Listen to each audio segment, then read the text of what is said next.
Hello and welcome. Today I'll be trying out some new paints I bought from Vallejo on a worthless piece of plastic I own. And we all know it's impossible to make Warhammer look good, so they're great for testing on. To start, I applied 3 coats of the darkest colour. I then got a reference image and highlighted the areas that needed lighter colours. Maybe not. Now the first colour will work as a shaded area. So when moving up to the next lightest colour, I only paint the areas from above that would get light.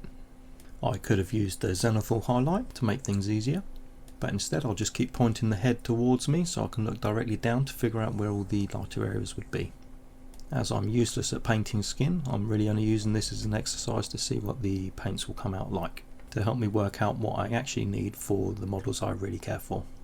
I then repeat this process for the next lightest colour, only painting areas that would get the most sunlight. Now the sketch of the shade, actual skin colour and the highlights are done. I mix the first 2 colours together, thin it down with a little bit of water to make a wash, and using a stippling motion with the brush, blend the areas between the shade and the actual colour of the skin.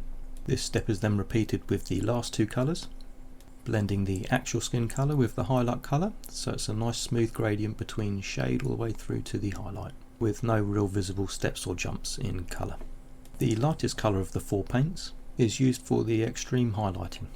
This is only used in tiny sparing amounts, like the very top edges of the ears, a very small patch on the top of the head, and any other areas that have very sharp contours, like the knuckles or tendons on the back of the hand.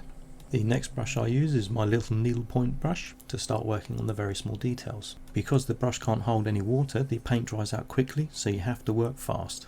I block out the eye with a very dark brown, and use the extreme highlight colour to put in an eyeball. And without taking a breath, I use the dark brown again to place in an iris. When I'm happy with the result and definitely don't use the previous colours for touching up my mistakes, I paint the teeth in an off-white colour. To make it look like the skin has actually got blood behind it, I make a very thin wash of red for the inside of the mouth, lips and cheeks. And yes, I did work out the cheeks are near the eyes, not the side of the mouth. And looking at the results from distances it will normally be seen at, I was nearly happy with the outcome. And up close, I can admire all the mistakes I made. So let me know what you think. Thanks for watching and have fun.